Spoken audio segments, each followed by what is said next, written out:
Welcome to Round Hill Radio, the podcast from Round Hill Community Church. Through our conversations, we discover the holy and the ordinary, find moments of grace and peace, and redefine what we're talking about when we talk about faith. Welcome to Round Hill Radio. I'm Leslie. I'm Ed. Good morning, Ed. Good morning, Leslie. So today we are discussing holiness, which is, I feel like on this podcast, we have a tendency to take really big ideas. Like, let's talk about this in 20 minutes. But I think the way that you want to approach it is really interesting. And so let's just dive right in. What drew you to this topic, this focus for today to begin with? Yeah, so I'm very interested in the word holiness because in some ways I think it's been misused. And it's just good when you have a big idea like this that, as you said, let's peel it back a little bit. Let's see what's there. So, if you take a biblical concordance, which is like a big, thick book that contains every word in the Bible and tells you how many times it appears, if you look under the word holy or holiness, you will see a lot of occurrences. So it's there, especially in the Hebrew Bible. But so I think when we think about the word holiness, we tend to think about something that's set apart. And the Hebrew word for holiness, chodesh, does have that sense of something that is set apart, as in God. So the holiness of God is really, really important to these biblical authors. And you can see that thread running all the way through. And holiness is also important in the history of the people of Israel, because the people of Israel come to believe that they are called to be a holy people, like their holy God. And they develop laws, rules, regulations that in a sense separate them from, the people around them. They give them a distinctive voice and mission. And so that's a very rich understanding. I've been thinking about holiness, though, in maybe a more fundamental sense, as just what is it like when we encounter something that doesn't fit into any of the categories, right? And I just, I remember as a child, I grew up in a part of the country where I had a great access to woods and open fields and all that sort of thing. There were times when I would be outside in a storm or where it was incredibly silent and I would feel this otherness. And I think that's what holiness, suggests to me in my personal life, this sense that you are in the presence of something other. And the other thing that interested me about this, Leslie, is that we're in the post-Easter, not the post-Easter season, but we've just celebrated Easter. We're in Eastertide, which runs for several weeks after Easter. But I think about the experiences that the disciples had of Jesus after he rose from the dead. And, these are basically ghost stories where he is now present in their midst as something the same and yet completely different. And they basically have the wit scared out of them in almost every one of these encounters. And I think encountering holiness has a little bit of that flavor to it, right? You are in the presence of something that you can't understand, can't control, and it evokes terror, and it can also evoke awe. So I'll start the ball rolling with those comments. Yeah, that's so interesting. And you mentioned a few brief examples of people of the Bible. So what are some other times or experiences that people in the Bible had with holiness? So there's a beautiful story that, again, I think kind of resonates, we're living in Fairfield County. We have a lot of woodland around us, a lot of stone and a lot of rock. And I think about this great story of a man named Jacob. His story is told in the book of Genesis. And he's really not a very great character in a lot of ways. And he's running away from home because he's done something really bad. And he's basically running for his life. And, he goes to sleep. He takes a rock and he uses a rock for a pillow. And at night, he has this dream of angels ascending and descending on a ladder that stretches up to heaven. Of course, he wakes up in the morning and he's completely unsettled by this, but he recognizes that something has happened. He's been in the presence of something holy. And he pours oil on the rock.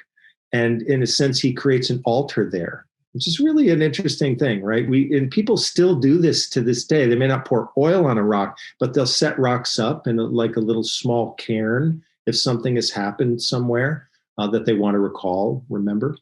And so he just says, I was asleep here and God was here and I didn't even know it. And I think that to me is a story also about holiness. It's something that, again, it happened to him in the middle of the night when he couldn't control it. But it was as if this inner doorway, just opened up in his life and he became aware of this other dimension. And that stayed with him through his entire life. And I think in most of these stories, when people encounter the holy, it's not something they forget anytime soon. It tends to stay there in the memory bank. It sticks with you. Yeah, it sticks with you. What was the purpose of the oil? I feel like that's something that I've read about and not really understood what that means for people. Yeah. It's a good question. I think that oil is, so there's a reference to oil in the 23rd Psalm, which is a person who is receiving oil as a blessing. So oil is used to consecrate something or to make it holy, to set it apart. And I think that because oil was revered in that way in the culture, that it tended to be used, I'm sure, for all kinds of daily purposes, but it was also used in sacred rituals to set something apart. And so, this tradition continued all the way up into early Christianity. And in fact, the anointing of someone's head, which is taking some oil and literally, rubbing it into a person's forehead, continued up into and beyond the time of Jesus, even to this day. Clergy in some religious traditions use oil as a healing ointment, as a sign of healing. So it's as if it's this tangible way, it's a way to give tangible expression to something that you can't really grasp, that's intangible. Yeah, that sort of sounds like what maybe the history of baptism grew out of, right? Of holy water grew out of holy oil, maybe when there wasn't abundance or availability or something. Yeah, great connection. It's as if we have this need to kind of touch, right? And sort of do something tangible to say, this is really happening to me. Or this, this rock is a place where the holy came through. So I better mark it in some way. Yeah. And using oil is a way to do that. Yeah, the idea of marking those moments is so interesting. And yeah, the cairn visualization is so strong in that. I think that ties us so well into I feel like in modern day, we have there's holy places. Now for me, this also ties into a question I have, which is, would you use the term holy and would you use sacred? Are those interchangeable for you, or do those signify slightly different things? Well, first of all, I want to confirm that we're on the same wavelength, because I thought, I wonder how the word sacred fits into this. Written down. Sacred. Oh, done. We're in sync here on this. Nice. I would say in one sense that they're almost synonymous with each other. But the word holy is a word that's rooted more deeply in the biblical tradition than the word sacred. Mm-hmm. So I think the word sacred actually comes in much later. But so I think about these, again, the appearance of the word in the biblical text is really the word holiness, to denote this contact with God, right, with the Spirit.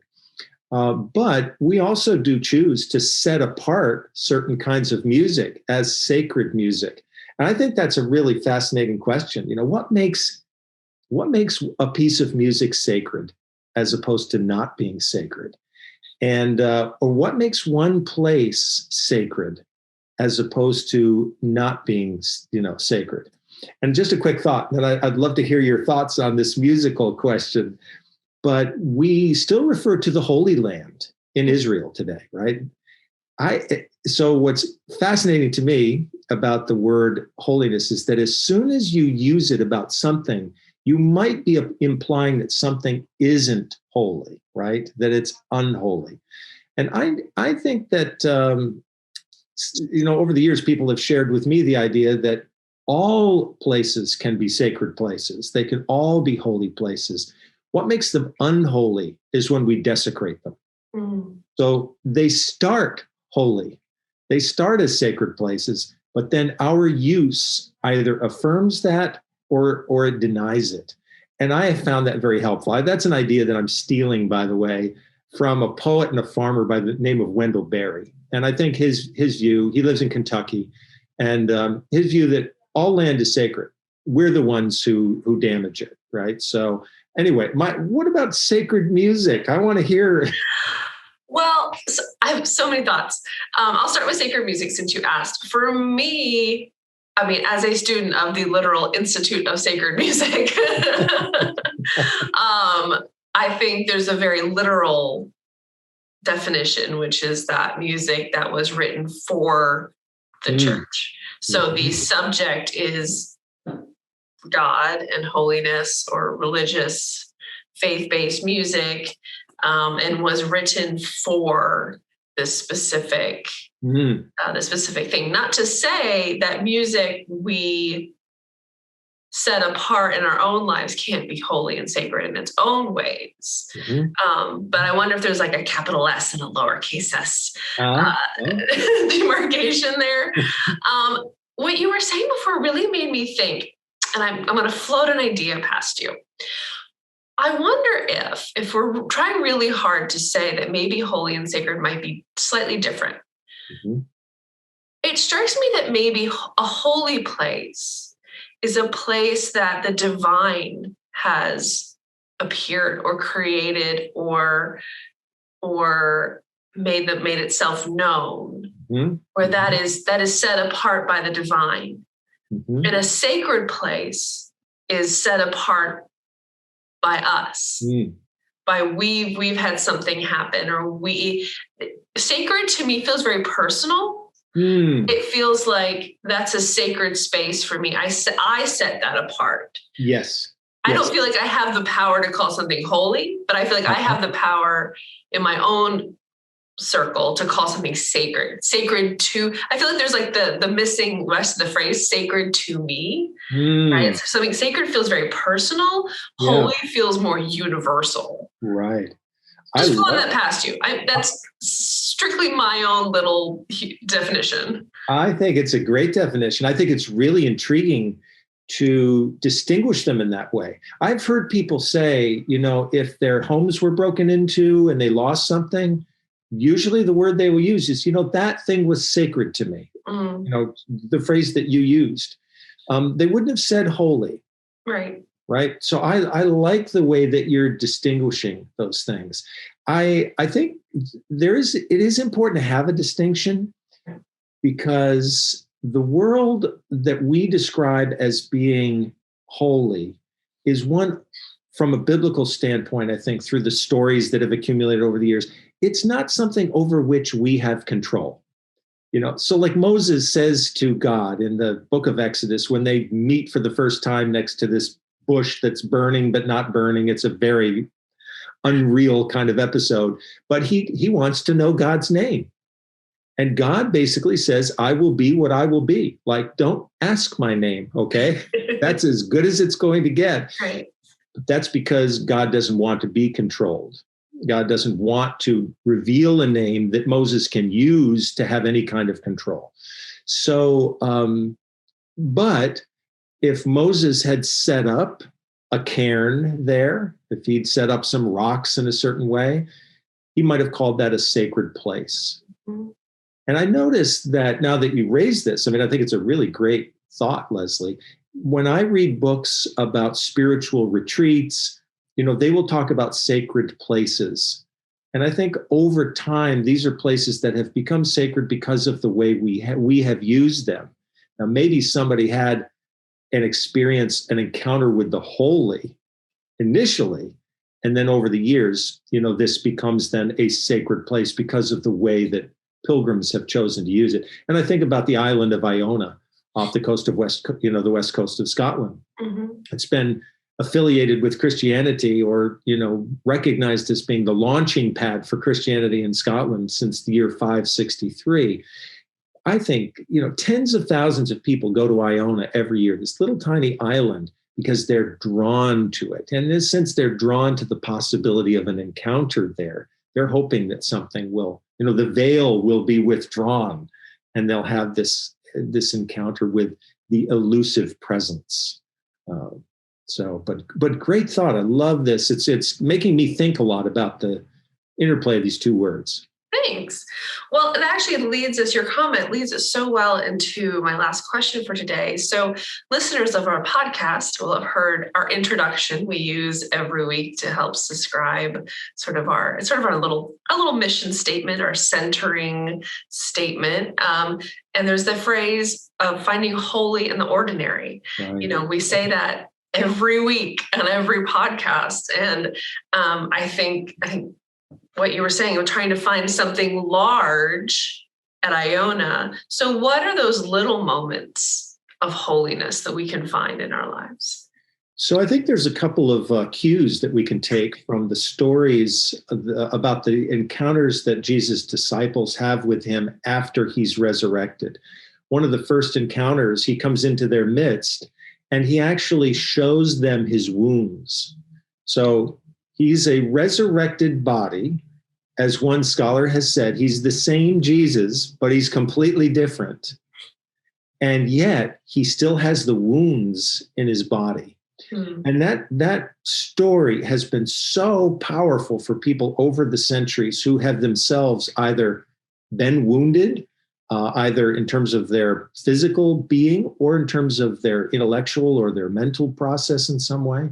So in the ordinariness of our bodies, Jesus can be experienced. And I think that's the holy and the ordinary. And then one of the other encounters he has, he meets up with a couple of disciples who are heading out of Jerusalem because they don't want to get caught up in all of the fracas there. And they don't know it's Jesus. They don't recognize him. Again, he's the same Jesus, but completely different. And they sit down and they eat with him. And at the moment where they break bread, they suddenly recognize him. This is kind of a story that gives you chills a little bit. They see him, they recognize him, and then he vanishes. So this is a kind of a ghost story. Right. But all of that happens in the ordinary moment of breaking bread. And so that's something that I think people of faith really love to consider, this idea that in simple moments like that, again, putting water on a forehead at baptism, eating a meal together, saying a simple prayer together, or looking at the stars, all of these moments are quite ordinary. They're available to us every single day. But sometimes a window opens or a door opens and something comes through, right? The Spirit finds a way through and we feel that, again, in our bodies. And those moments become special. And if over the years, I've asked people to think back on their lives and say, tell me about some of the moments, when you experienced grace. People never have difficulty finding those moments. And they're always connected, almost always connected to very simple pleasures or meetings, daily week kind of stuff, just weekday kind of stuff. And I love that because it means that the holy can be found in the ordinary. Hopefully we have our eyes and ears open to see it.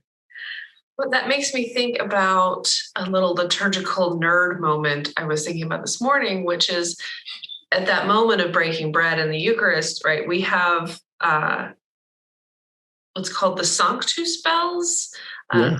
Our listeners are familiar with those, but they sound, it's going to be really sacrilegious, but they sound like sleigh bells. They're very high pitched. They're very happy. They're very happy sounding bells. And sometimes tower bells will ring. But there's this moment where there is holiness in our liturgy and bells ring and it's just like, yay, holy. And, so Sanctus being holy, if you sing the Sanctus from a mass, the text is holy, holy, holy Lord, God of power and might, heaven and earth are full of your glory. Hosanna in the highest. I mean, it's happy. It's just happy. And the funny thing is too, that a lot of the times when composers set a songtus, it's happy, but there's always like a sweetness to it. It's not usually this like rambunctious. It's not heavy happy. I don't know. I'm going really nerdy now, but there's a theory of the quality of keys. That C major sounds different than E flat major, which sounds different than G major, which sounds different than A major. Yeah. I personally find C major to be very heavy. It's a little much. It's like aggressively happy. This is not the songtus. The songtus is more like an E flat, an A flat. It's got a roundness to its happiness. It's got a sweetness to its happiness. If that didn't make sense to anybody listening, just ignore it. I'm going to stop now. But I think it's interesting that the quality of joy and of recognition of the happy and the holy is sweet. Yeah, I love that. I think that's a beautiful thought, right? And it's important to get that right, though, because if the feeling that we're after, is of the sweetness, but if the musical sound is heavy, or if the language is too heavy, and they work against each other, and they don't really, assist one another to bring us into this place. And I love this idea of, there's something about to happen, and a bell rings. As if to say, don't miss it, Pay attention. Yeah, pay attention. It makes me think of that great book, The Polar Express, because there's a little bell in that, and as long as you can hear that sound of the bell, this magic happens. And I think I kind of like using the word magic when I'm thinking about things like the sacred and the holy, because over the years, the word magic has kind of been pushed to the side. Like, we don't want to get that involved here, but there is something magical that happens when our eyes are open and we think, oh my gosh, I'm seeing that thing in a completely fresh way. And then this feels like a moment of holiness. That's a beautiful, beautiful human experience. And it can happen anytime. Absolutely. So we encourage you to keep your eyes open for the holy and the ordinary. And do you have any final thoughts for us today, Ed? I just keep thinking about William Blake, who was an English poet, and he talked about in one of his poems about seeing heaven, I think it was, in a grain of sand. And you think about holding at the beach, one little grain of sand, and he was looking at it and thinking, something, if you look closely enough, you can see heaven in there. So that's my closing thought. Look carefully. Thanks, Ed. Thank you, Leslie. Thanks for listening. Round Hill Radio is brought to you by the friends and members of Round Hill Community Church. For more information, please visit roundhillcommunitychurch.org.